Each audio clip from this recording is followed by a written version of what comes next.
Jnanatirmirandhasya Jnananjana Shalakaya Chakshurunmilitam Yena Tasmai Shri Gurave Namaha.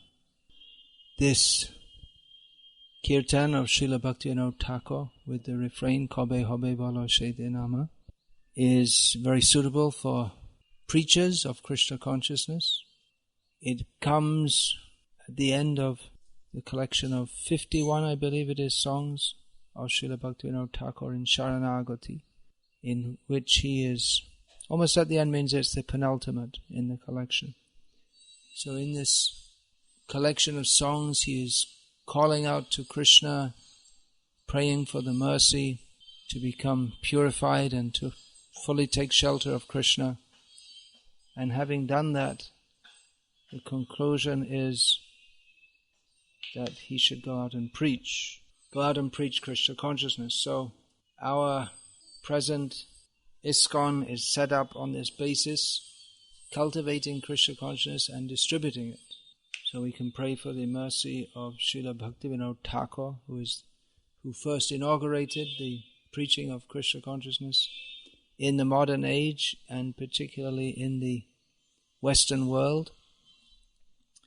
In the year 1896, which was also the birth year of Chaitanya Mahaprabhu, he inaugurated the preaching in the Western world by sending a book in English to at least to McGill University in Toronto in Canada, and probably to some other places also. And you are all engaged in the activity of distributing Srila Prabhupada's books. We can see that the endeavor to preach Krishna consciousness all over the world was begun by Srila Bhaktivinoda Thakur. That, of course, he also wrote letters, it seems, to various persons he sent books to, but he sent books with them. So he started off this preaching endeavor by sending books of Krishna consciousness.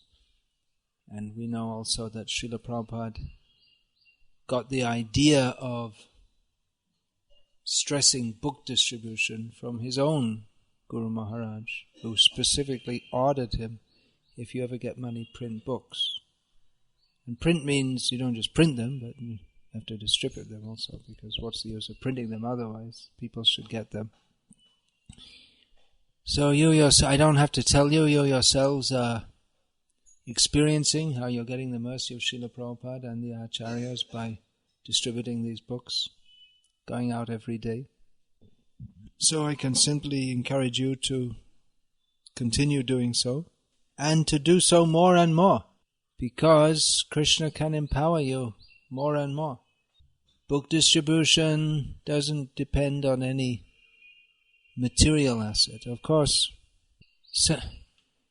some facilities, some qualities, not exactly qualities, but some attributes. For instance, if in this city of Bangalore, if one is distributing books on the trains, as you are doing, then to speak various languages would be useful, because you meet people, daily you meet people whose mother tongue, maybe 8 or 10 different mother tongues. You meet people who know English, Hindi, Kannada, Telugu, Hindi did I say? Yeah. Then Tamil, these are the principal languages, plus Bengali, and all the other languages, Marathi and Gujarati. You meet Gujaratis not every day, maybe, time to time. You probably wouldn't even know they'd speak to you in Hindi, maybe. So, to speak English and Hindi would be an advantage, but it doesn't depend. I said it may be helped by some material attributes, such as, for instance, if one has a naturally pleasing character, that might be helpful in distributing books. Here in India, if you have the white skin of a Western devotee, that may also be helpful, but book distribution doesn't depend on these things. Because you can be white-skinned and know 20 languages, and you might not be able to distribute any books if you don't have the desire to do so, or don't get the blessings to do so. Ultimately, it depends on the blessings of Krishna and his pure devotees. So how do we get those blessings? Well, you may have experienced that the prayerful mood, or simply put, praying. The more we pray for the mercy of the acharyas, and not just praying in a vague way. People come often to me, devotees come and ask me for blessings. And I ask, well, what for? Just kind of general blessing, blessings for advancement in devotional service. But blessings, I usually ask for something specific. So specifically, please help me to distribute these books. And we'll find that if we do pray like that, then Krishna will reciprocate. And then, by the power of Maya, there is a tendency to become a little proud and think, oh, I'm doing so much. And then immediately all the mercy goes away. So, Chunadhiko hina kobe nijomani Sahishnuta guna hridayate. And in this song, Bhakti Thakur prays to be more humble than grass and tolerant. So that is required in book distribution. You have to be humble. If you're proud, then the public, the people you're meeting, they won't respond in the same way. And if you're not tolerant, unless we're humble and tolerant, then the people will just ignore us or treat us badly. And even if we are in good consciousness, still Maya will test us in various ways, in the form of various unpleasantly behaving people. But if we are actually tolerant and humble, then we may find that people who in the beginning don't seem interested in books, or they might be against us, they might end up taking books. You never know. Another point Srila Prabhupada said was that to use our intelligence to think how to distribute more. So we can think, how can more people get books? Well, anyway, you can think. But one way is if we have more distributors, that should help to get more books out. If each individual does more books, which, as I said, how we speak to people, that's one thing. And but the main what we say, that's something else. And the manner in which we present it, if we look completely uninterested ourselves, then other people are going to be interested. If we ourselves are enthusiastic and pleasing, and people become affected like that because they don't see people who are happy, especially on the train. It's like, well, maybe their friends are seeing them off, and their relatives, and they're smiling, but devotees' happiness is something else, different category to that of the materialist. So in this way, if we consider, we should always consider how do people see me, and that for that we may need to be, not going in torn clothing. Should be torn clothing we can wear on a farm, for instance, but not in public. Not when we're out preaching. So these are all different considerations. Offering a set of books. Instead of offering people one book, you can offer them 10 books. These are all different ways. You can think how to distribute books more. Vaisheshika Prabhu is one of the greatest book distributors of all time in our movement. I read an incident concerning him, or heard it, someone told me, I can't remember. Anyway, he was going door to door training devotees in book distribution. So he came to, this is in America, so he came to one door, and one lady opened and said, "No, I'm a Christian." And she started all this is all the devil, I don't believe in this. So Vaisheshika Prabhu stood there, and then when she'd finished her little talk, he said, "Well, thank you very much, madam. It's wonderful to meet you, and if everyone was like you, the world would be a much better place. he wasn't disturbed at all by her calling him all bad names, and he responded in a manner when she was so shocked that he responded in that way. She said, "Well, what are those books anyway? Show me." And she took a book.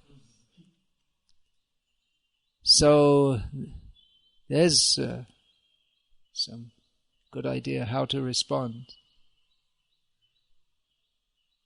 Don't be disturbed when people act in ways that would normally we'd be disturbed by them.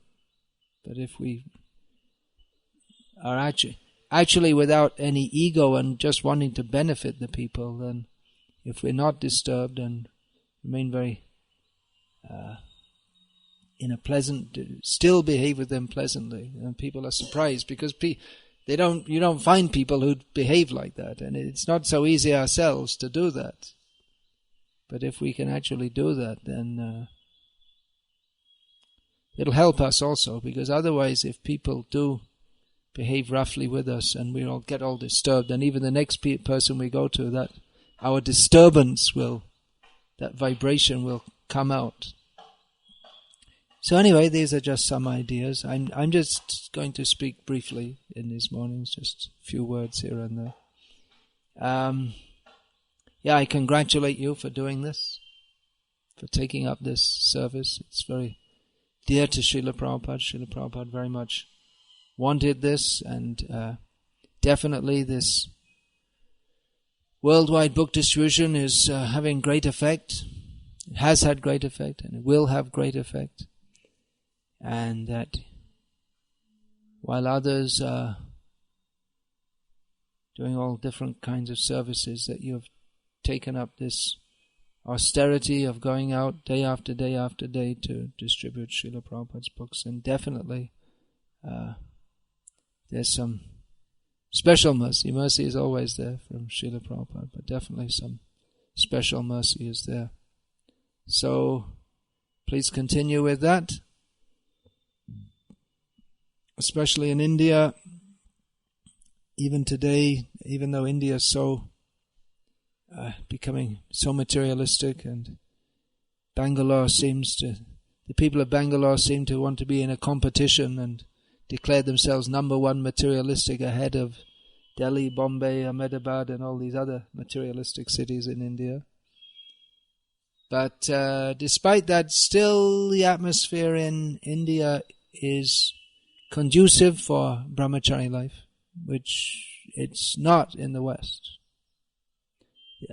You can be a brahmachari in the West, but it's not very conducive. So this is a very good decision to be a brahmachari.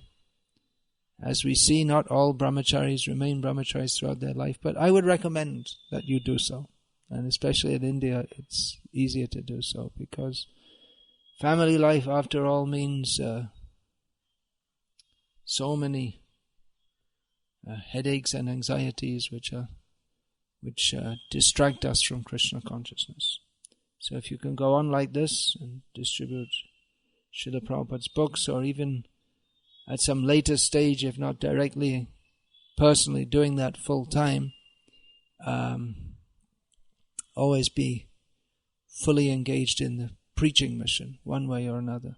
But anyway, as you are engaged in this, just concentrate on it, and at this stage just go on reading Srila Prabhupada's books and distributing them, and don't think of anything else. Be focused.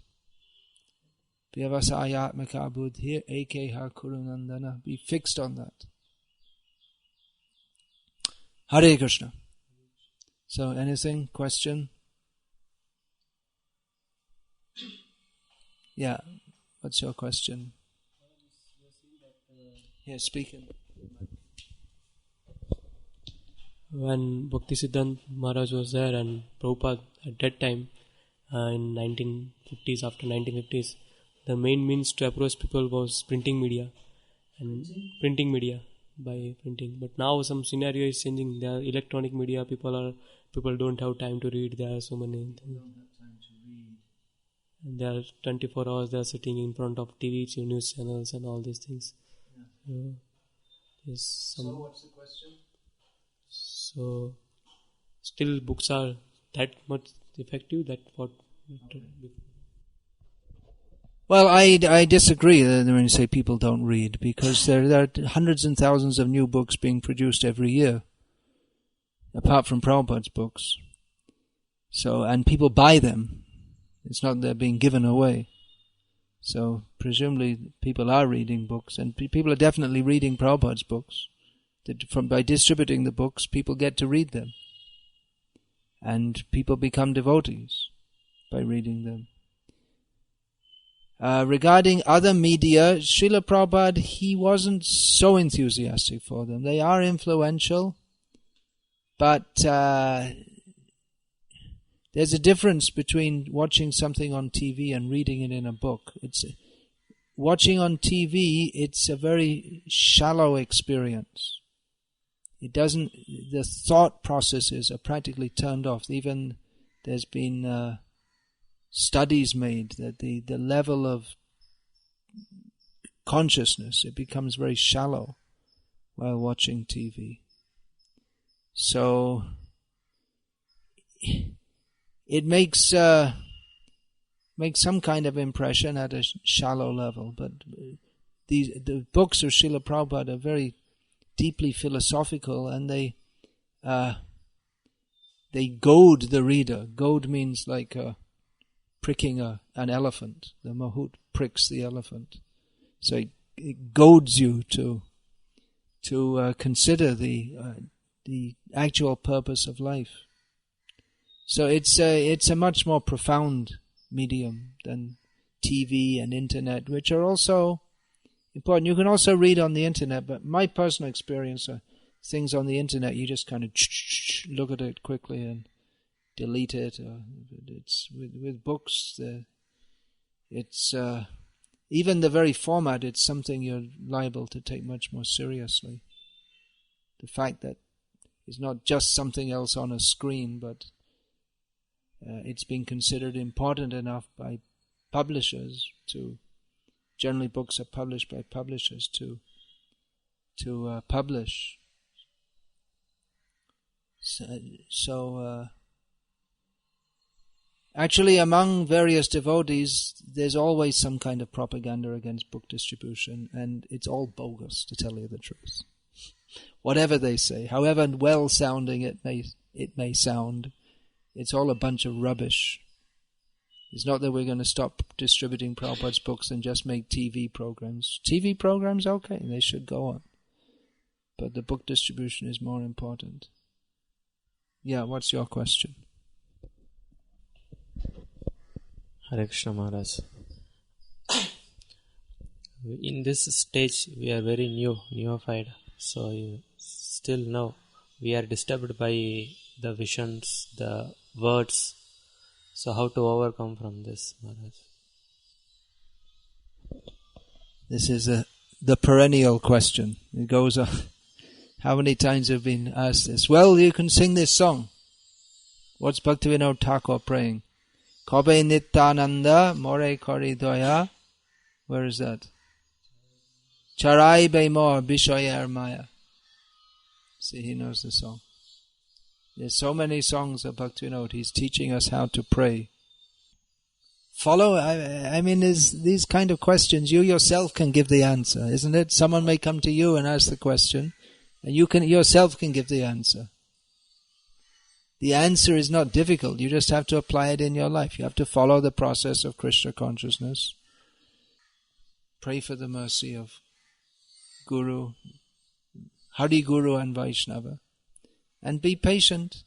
That's why I say it's a perennial question. Devotees ask this question again and again and again. But we know the answer. We're taught that in the first few days in Krishna consciousness. This is what you do and this is the result. But it takes time. Be patient.